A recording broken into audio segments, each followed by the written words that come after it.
Hello students, स्वागत है आप सभी का APJ online classes YouTube channel पर।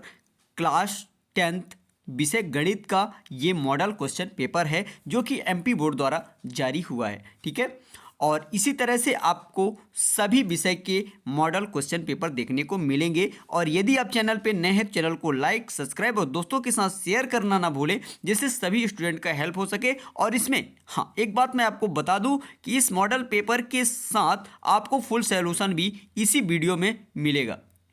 तो आप इस वीडियो को लास्ट तक देखिए, इसकी बिल्कुल मत कीजिए। तो चलिए आइए शुरू करते हैं। यहाँ पे आप सबसे पहले देखिए, आपका जो पूर्णांक है वो आपका 3 घंटा दिया गया है, और जो आपका समय है वो 3 घंटे हैं, और जो आपका पूर्णांक है वो 80 मार्क्स का है। ठीक है, तो यहाँ पे आइए अब आगे बढ़ते हैं।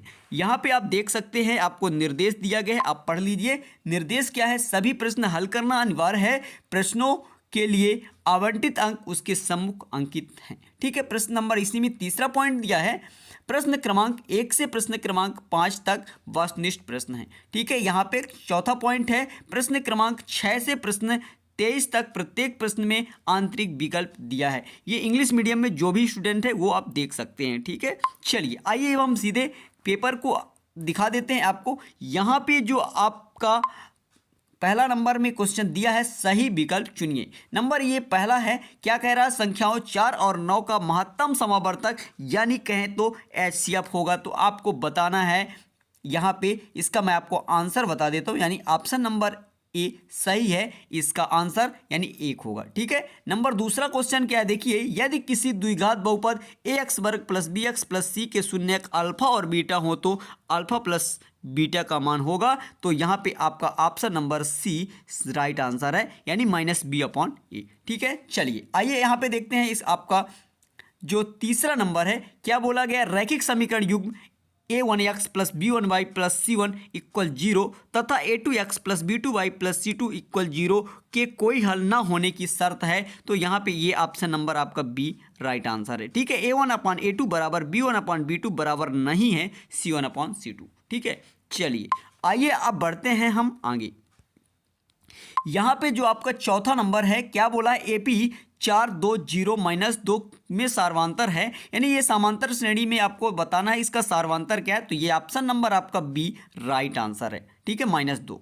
चलिए आइए यहाँ पे देखते हैं पांचवा नंबर इसी का, क्या बोला है? किसी त्रिभुज एबीसी में डीई समांतर बीसी है, AB बराबर x, DB बराबर x -2, और यहाँ पे AE बराबर दिया x + 2 तथा EC बराबर x -1, तब x का मान बताना है आपको। तो यहाँ पे आपका ऑप्शन नंबर बी यानी 4 सही है। ठीक है, चलिए आइए आगे बढ़ते हैं। यहाँ पे आपसे क्वेश्चन इसी का दिया गया है आपको 6 नंबर, क्या पूछा है? बिंदुओं ax1 y1 और b क्या है? x2 y2 को मिलाने वाली रेखा के मध्य बिंदु के निर्देशांक बताना है। तो यहाँ पे ऑप्शन नंबर ए आपका सही है, x1 + x2/2 और y1 + y2/2। ठीक है, यहाँ पे ये आंसर सही है। चलिए, ये जो इंग्लिश मीडियम के स्टूडेंट हैं वो अभी देख सकते हैं, तो ये आप देख लीजिए, और आंसर में कोई चेंजेस नहीं है, वही आंसर आपके लिए भी है।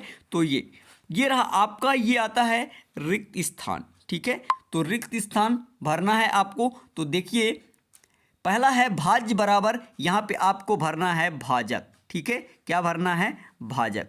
ठीक है, भाजक गुणे भागफल धन शेषफल। यहाँ पे जो आपका दूसरा नंबर है, घात 2 के किसी बहुपद के अधिकतम शून्यक हो सकते हैं। तो यहाँ पे आपको भरना है 2 शून्यक। ठीक है, और यहाँ पे देखिए द्विघात, तीसरा नंबर, द्विघात समीकरण ax वर्ग प्लस bx प्लस c बराबर 0 में विभक्त कर का सूत्र d बराबर क्या होता है? तो यहाँ पे आपको लिखना b² - 4ac।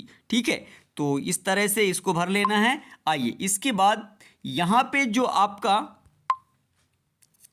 चौथा नंबर है, क्या पूछा है? समांतर श्रेणी a plus d, a + 2d, a + 3d dash dash का nवां पद होगा। तो यहाँ पे आपको भरना है an बराबर a + n - 1d। ठीक है, ये भर देना है।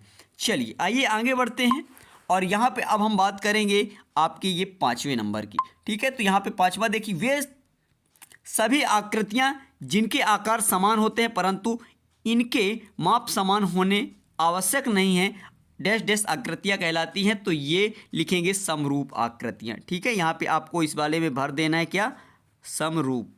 ठीक है, चलिए आगे बढ़ते हैं। यहाँ पे आपको यहाँ पे बताना है छठवें में बिंदु 4 0 डैश डैश अक्ष पर स्थित है। तो यहाँ पे आपको लिख देना है प्रथम चतुर्थांश। ठीक है, यहाँ पे आपको क्या लिखना है, प्रथम चतुर्थांश में।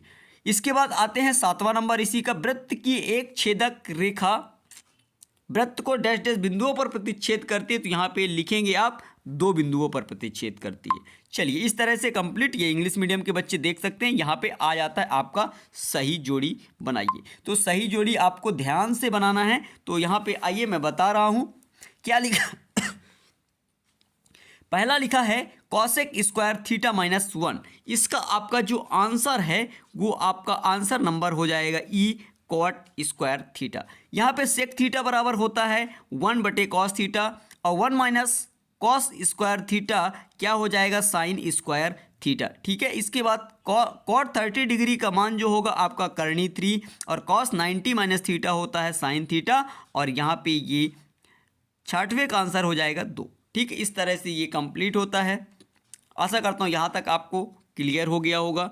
आइए आगे बढ़ते हैं और ये आपका चौथे नंबर का आंसर आप देखेंगे। आप क्वेश्चन देख लीजिए, इसी तरह से आपका पेपर वार्षिक एग्जाम का आना है तो श्योर पैटर्न आपका यही रहेगा। ठीक है, तो यहाँ पे आइए देखते हैं।